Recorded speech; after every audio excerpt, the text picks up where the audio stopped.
Ta copine qui adore les chats t'a demandé de surveiller ses amis poilus pendant son absence pour le week-end.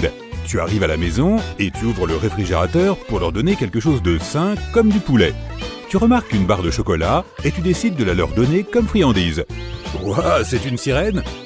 Ton ami t'appelle et te crie dessus. Il s'avère qu'elle a un système d'alarme qui se déclenche au moindre danger que courent ses chatons. Tu ne devrais jamais leur donner du chocolat. Il contient une substance toxique appelée théobromine. Aucun souci à se faire, le métabolisme humain s'en charge naturellement. C'est pourquoi toi, tu peux manger du chocolat en toute sécurité. Plein de chocolat même. Plus il y en a, mieux c'est. Oh désolé, je me suis laissé emporter.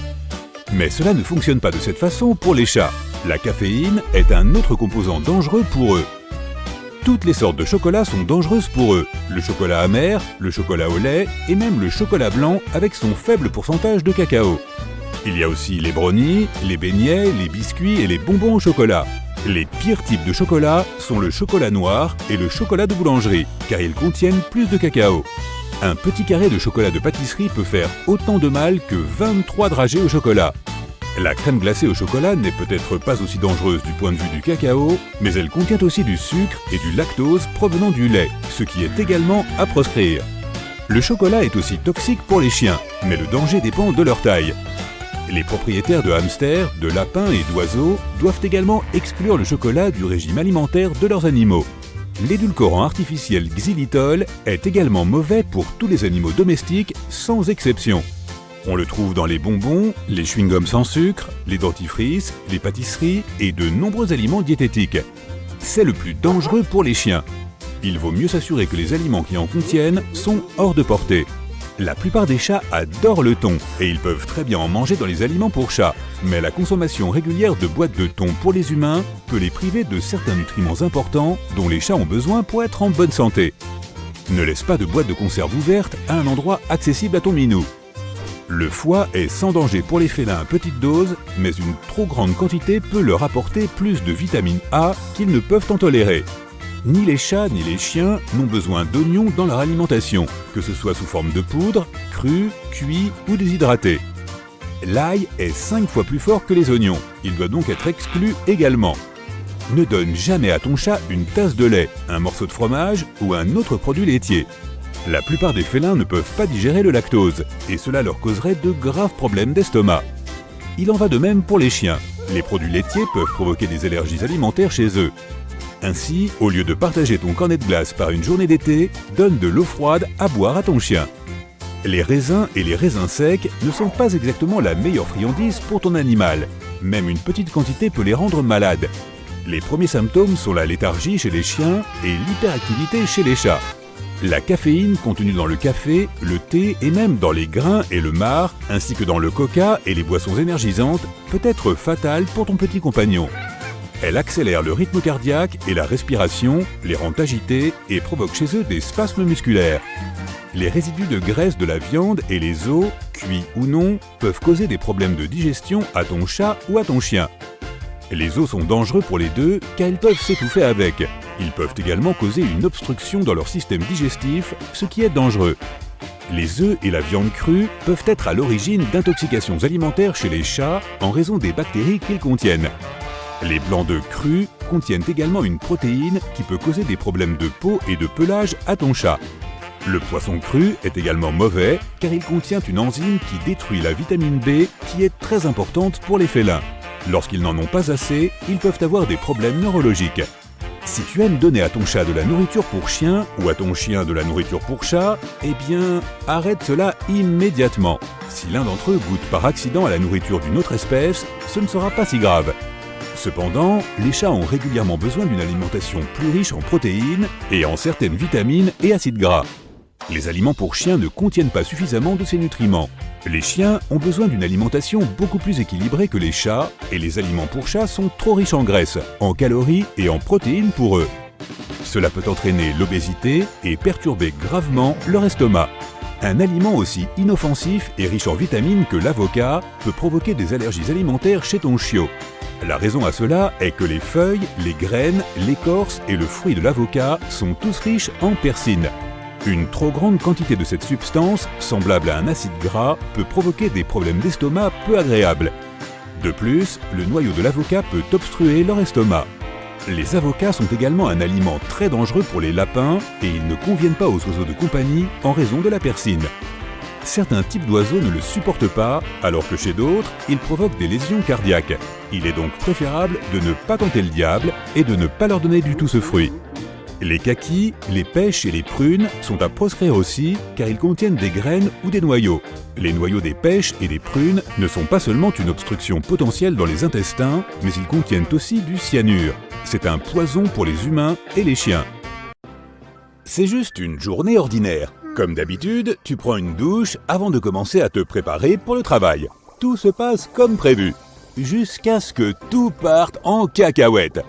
Un geste maladroit, un peu d'eau renversée sur le sol, et te voilà en train de battre des bras en l'air, ton corps se rapprochant du sol à une vitesse effrayante. Tout devient noir. La première chose que tu entends est un sifflement aigu dans ta tête. Aïe, ta tête, aïe. Tu te lèves avec précaution. Il n'y a pas de sang, et c'est tant mieux. Ce qui est encore mieux, c'est que le bruit agaçant s'arrête brusquement.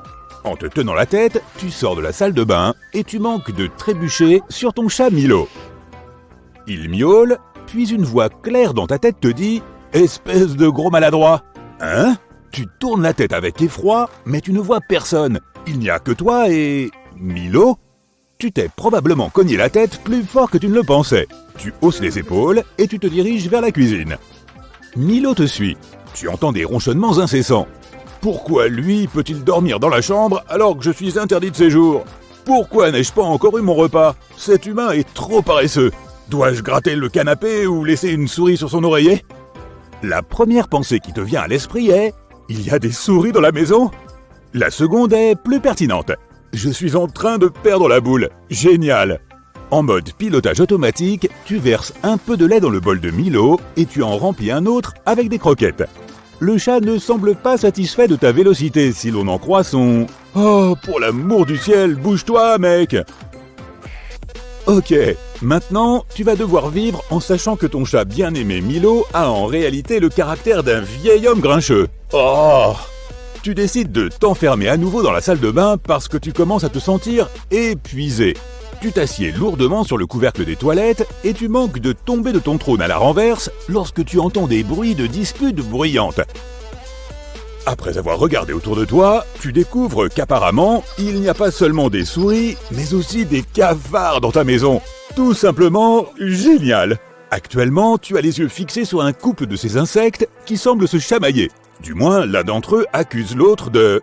Attends, quoi ? De tricher ? Tu en as assez entendu. Tu t'apprêtes à sortir de la salle de bain quand tu entends un bang. Dans la salle de bain, tu trouves ton chat par terre sous un pot de fleurs brisé. Le pire, c'est qu'il a l'air vraiment blessé. Il n'arrête pas de gémir et de miauler. J'ai mal, ma patte, aïe, aïe. Mais le canapé ne peut pas rester sans égratignure aujourd'hui. Tu attrapes Milo, le pousses dans sa caisse de transport. Hé, attention toi, le bipède. Et tu te diriges vers la clinique. Sur le chemin, tu dois te concentrer fortement pour bloquer le bruit des innombrables voix qui t'assaillent. La salle d'attente du vétérinaire est pleine. Tu vas devoir patienter longtemps. Une demi-heure plus tard, ta tête est prête à exploser. Tu as découvert que ce python jaune s'intéresse de façon suspecte au hamster que la jeune fille qui se trouve dans le coin serre contre sa poitrine. Si joli. Le hamster s'inquiète de sa réserve de noix. Où les ai-je cachés ? Où ? Un petit chien venu avec une dame âgée a peur des aiguilles. Si ce truc pointu s'approche encore une fois de moi, ils vont le regretter. Je détruirai tout le monde sur mon passage. Ton tour est enfin venu. La vétérinaire t'invite dans son cabinet et tu te penches pour récupérer Milo quand un jeune homme à l'air désespéré fait irruption dans la pièce. Mon chiot, qu'est-ce qu'il a ? La vétérinaire te regarde en s'excusant, mais tu es concentré sur le chiot. Il a l'air faible, mais tu parviens à comprendre les mots « chocolat, miam ». Lorsque tu dis au vétérinaire et au propriétaire anxieux que le toutou a mangé du chocolat, qui est en fait un poison pour les chiens, ils te regardent d'un drôle d'air et disparaissent dans le cabinet du médecin. Quelque temps plus tard, le type sort, tenant le chien qui a l'air bien mieux qu'avant. Lorsqu'ils sont partis, le vétérinaire se tourne vers toi. « Comment avez-vous compris que ce chien avait mangé du chocolat ? Oh oh, nous y voilà !» Tu décides que l'honnêteté est la meilleure stratégie. Et tu dis au vétérinaire que tu peux comprendre ce que disent les animaux. Bien sûr, elle ne te croit pas. Tu dois faire des efforts pour la persuader. Mais avec l'aide de 2 autres chiens, de Milo et d'un vieil écureuil, tu parviens à lui faire croire ce que tu avances. Lorsque tu rentres à la maison, tu as la tête qui tourne et tu as très faim. Tu ne penses qu'à des œufs au plat et du bacon. Miam! Attends, du bacon? Mais c'est... Oh oh, visiblement à partir d'aujourd'hui, tu es devenu végétalien. Quoi qu'il en soit, c'est là que tout bascule. Tu ne sais pas comment cela s'est produit, mais tu deviens célèbre du jour au lendemain. Le lendemain matin, un grand bruit te réveille. Et ce n'est pas comme si des animaux te parlaient. Tu regardes par la fenêtre et tu vois une foule de gens rassemblés autour de ta maison. Certains sont des journalistes, mais d'autres sont des propriétaires d'animaux de compagnie venus te demander de l'aide. Milo n'est pas content. Tout en grognant sans arrêt et en te traitant de tous les noms, il te mord la jambe et se réfugie sous les escaliers. Et toi, tu sors de chez toi pour parler aux gens et répondre aux questions des journalistes. Le soir, tu es épuisé, mais aussi heureux. Tu as sauvé plusieurs animaux aujourd'hui. Ils avaient de graves problèmes de santé et des troubles psychologiques que leurs propriétaires n'arrivaient pas à résoudre seuls. Allongé dans ton lit dans le noir, tu réfléchis à la façon dont tu pourrais utiliser tes pouvoirs. C'est alors que ton plan prend forme.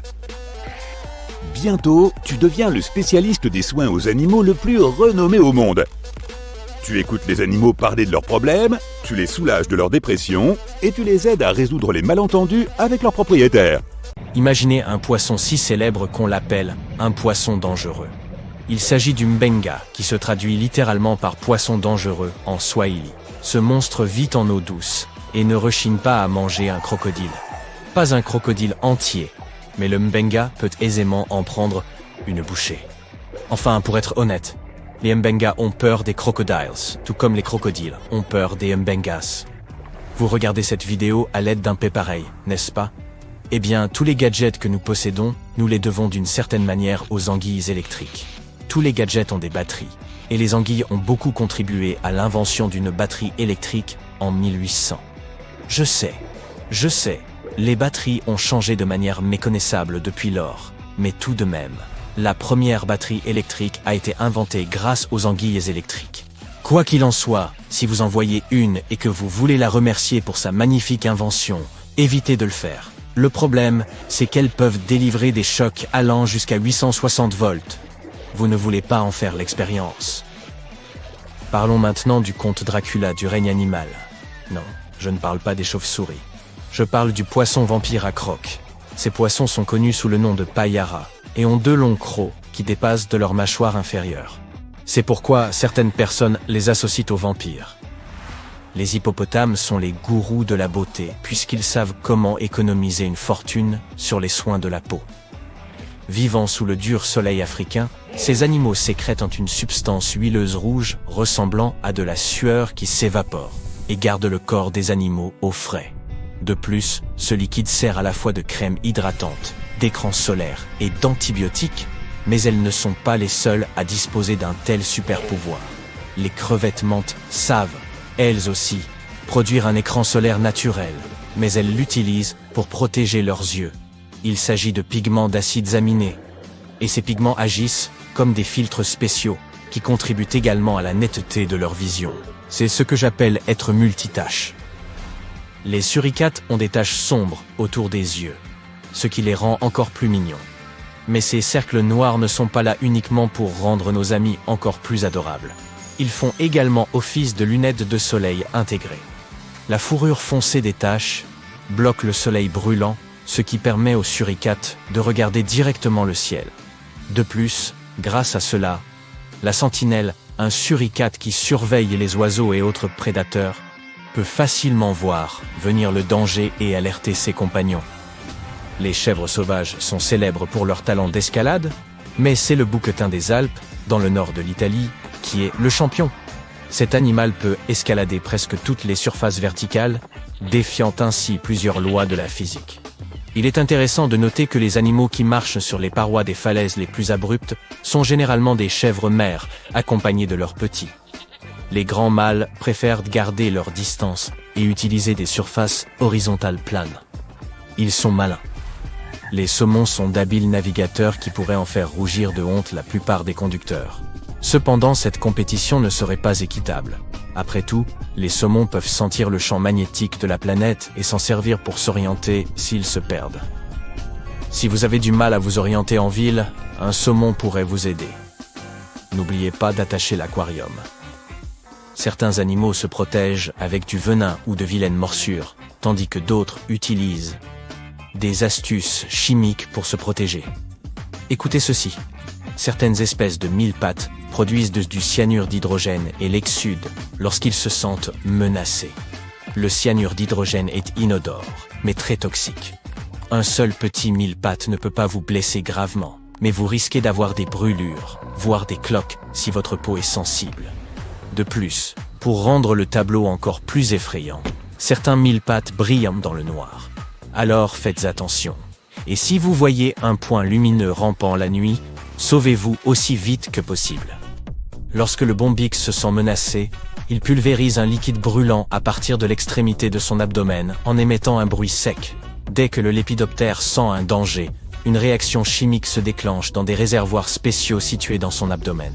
La chaleur dégagée par ce processus atteint presque le point d'ébullition et produit également un gaz spécial qui déclenche l'éjection. Cette super protection est généralement fatale pour les insectes attaquants. J'imagine